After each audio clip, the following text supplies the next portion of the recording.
côté pas.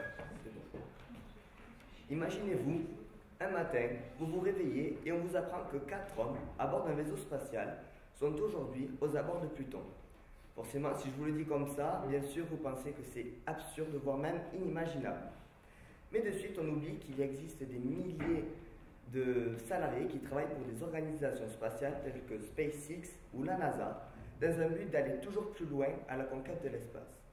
Mais qu'est-ce qui motive l'homme à vouloir voyager toujours plus haut, toujours plus loin dans l'espace? Pour cela, faisons d'abord un petit saut dans le temps. L'homme est toujours fasciné par ce qui se passe au-dessus de ses yeux. Mon Dieu, des étoiles, ça brille. Ils sont même allés à essayer de faire des petits dessins avec les étoiles, comme la grande ours ou la petite ours, et ce fut appelé les constellations. Puis, bien des années plus tard, en 1969, on apprend que Neil Armstrong, à bord d'une fusée, a marché sur la Lune en prononçant cette phrase mythique: « Un petit pas pour l'homme, un bond de géant pour l'humanité ». Mais de nos jours, ce n'est plus du tout le même délire. De nos jours, on va envoyer des rétroprojecteurs à bord d'une fusée dans l'espace, puis ensuite les faire atterrir.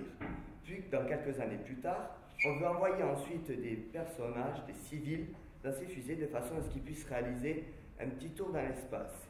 C'est comme si vous rentrez dans un parc d'attractions et qu'on vous propose que pour quelques milliers d'euros, vous pourrez faire un voyage de 10 minutes dans l'espace. Mais attendez, de plus, Elon Musk, un milliardaire très riche, veut coloniser la planète rouge. Il veut coloniser Mars. Plus tard, dans les années, les gens ne partiront plus en vacances à la mer, ils partiront en vacances sur Mars.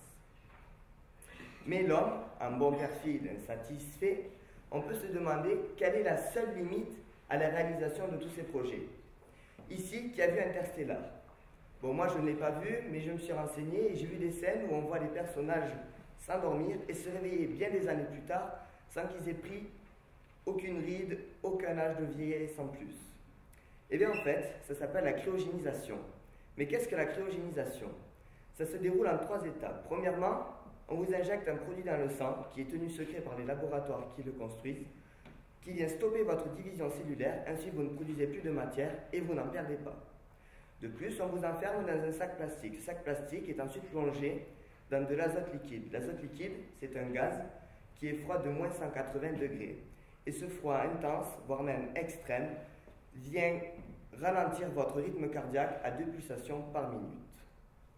Ainsi, nous pouvons répondre à la question qu'on s'est posée tout à l'heure.